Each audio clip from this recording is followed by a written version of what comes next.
In my younger days, there was a very popular song titled, "And the Beat Goes On." That describes very accurately the latest drama in the Team Keleweke versus Team Tangatanga political duel, where the deputy president was locked out of a key meeting in State House between the president and senior government officials. Now, as the beat goes on, the beat you're very used to, the beat that does not surprise you, it is very easy to miss some very important, critical points in this latest drama. And indeed, some of these points clearly point us to what is bound to happen next. Because even as the beat goes on, people are asking, how will this thing end? And for you to have an inkling of how it will end, you need to capture very critical developments in the ongoing saga, even as the beat goes on. A very warm welcome to my show today. Very revealing show, I believe. And enjoy.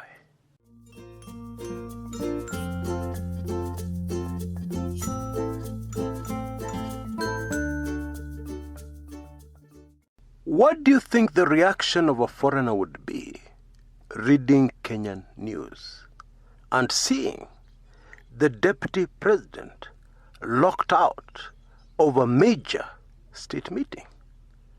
What do you think it would be? Just imagine for a second that it was another country, not Kenya. What would you think? Crazy, you would say. What is going on in that country? And that deputy president is still in office? How now? They have not resigned? How does that work? I believe this illustrates that the situation in Kenya is extremely peculiar, unorthodox, bizarre, very difficult to understand or to grasp. But when you get used to something, it becomes normal.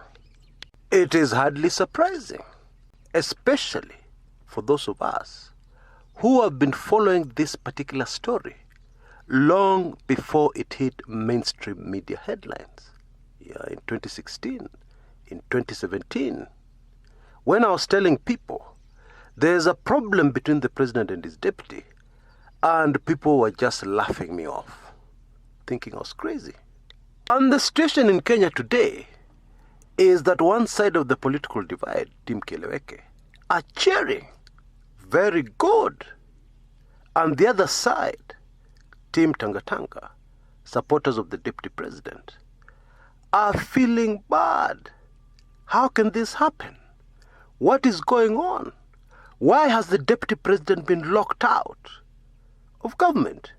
This is unconstitutional. And it is true, it is unconstitutional.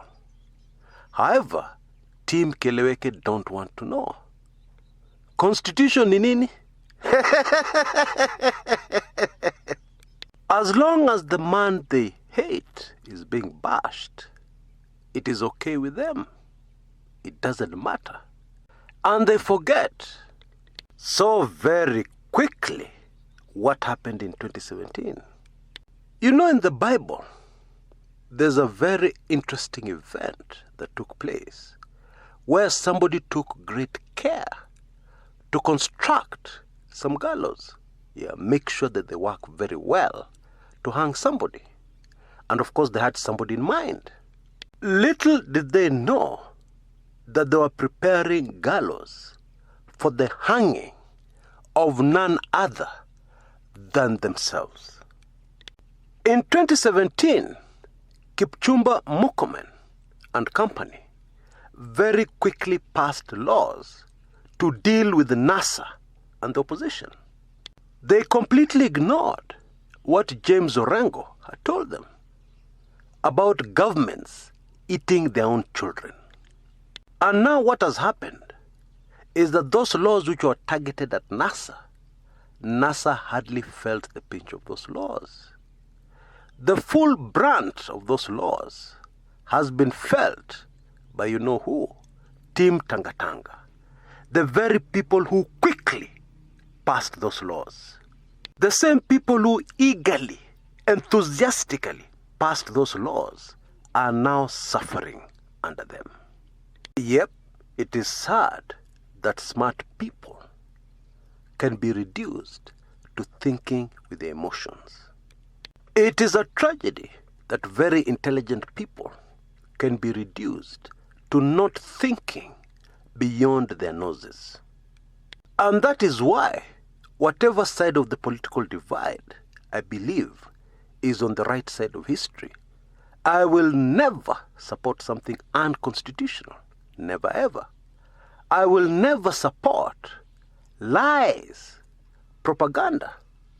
You know, the other day, something very interesting happened on Telegram. Somebody posted some information about a rich Nigerian industrialist ignoring the Kenyan market because somebody asked him for a bribe. And this false information and truthful information went on to say that this famous Nigerian businessman then went to Tanzania. But the same people, allies to that politician who asked him for a bribe and he refused, followed him to Tanzania. And that's the reason why this major Nigerian businessman was withdrawing from Tanzania, shutting down his factories, etc., and moving on, writing off his losses. And my friends who support Team Tangatanga on the Telegram forum were shocked when I pointed out that this information was not factual, and I gave reasons why. They were surprised because despite the fact that I am not a DP Ruto supporter, I've never been, will never be, I still pointed out that the information was untruthful.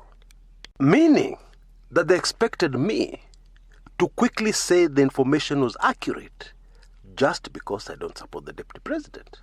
Yeah.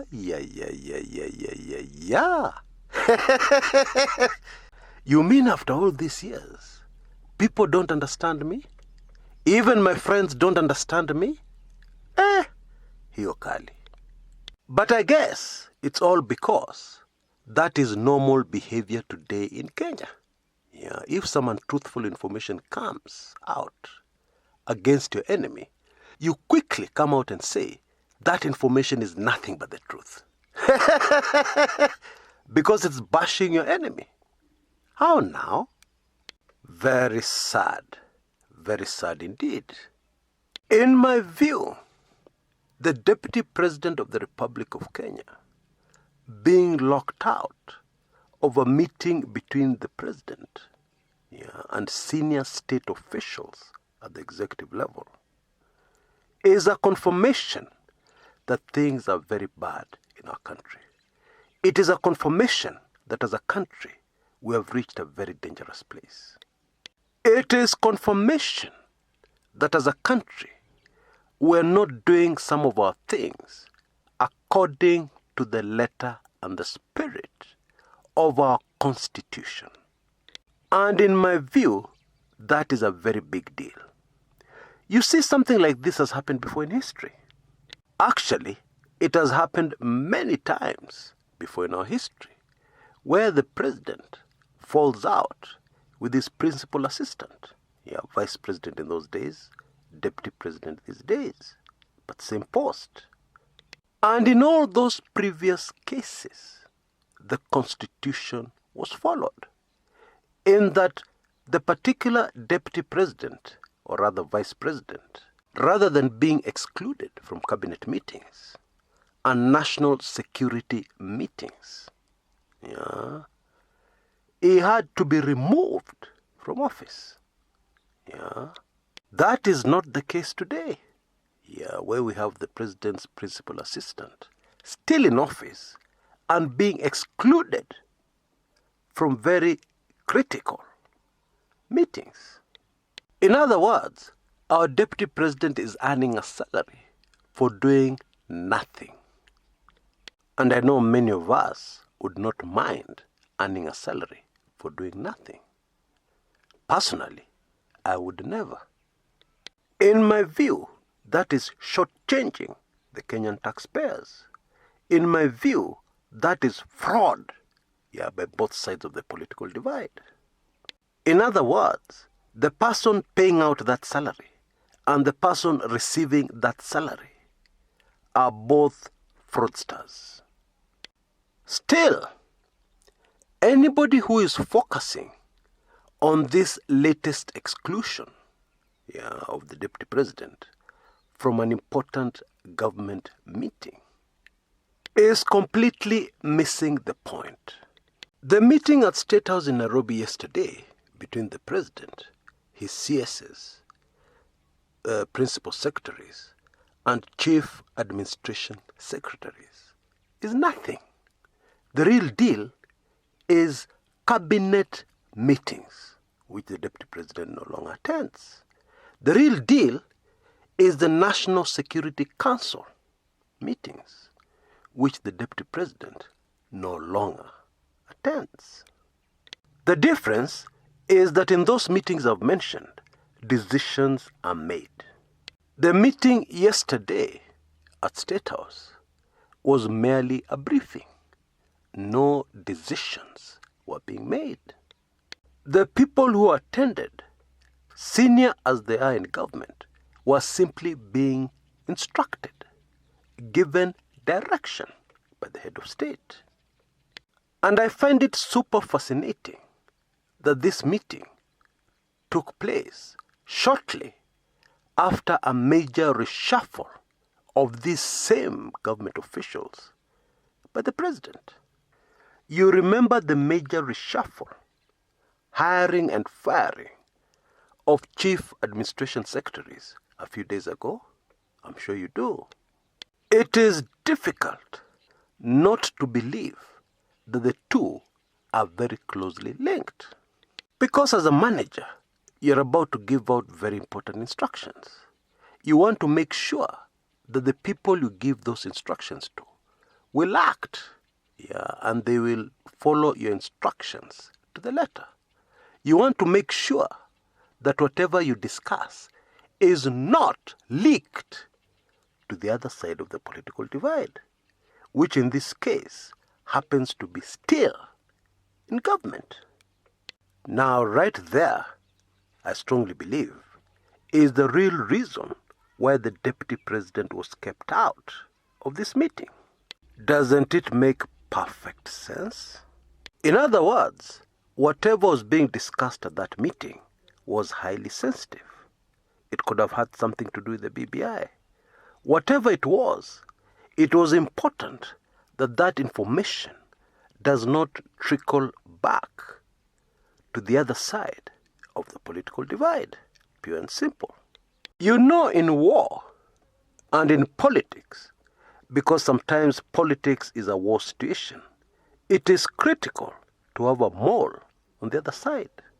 Many times, it makes the difference between victory and defeat. Because your mole will tell you what the other side is about to do. And it is possible in many instances to take steps to frustrate that which the other side are about to do. Especially when you have the details. And of course, as a leader of any of the sides, you want to be careful not to let your information leak out, especially the details. And that is why it's prudent to start by getting rid of all the possible moles or the people you think could leak out this information. And then you do something else after that. You ensure that the information you give out is on a need-to-know basis. In other words, you still don't give all the details. You only give out the details that involve the players you're talking about, what they individually need to know so that your plan works. But you don't give them the whole picture. Never, ever. So that if there's still a mole somewhere within your team, they will only give a heads up. They'll not be able to give full details. Thank you so much for your time in taking in my video today. Kindly remember to give me a like if you enjoyed this video. And if you're not yet a subscriber, I can only tell you, you're missing out. Until next time, this is Chris Kumekucha.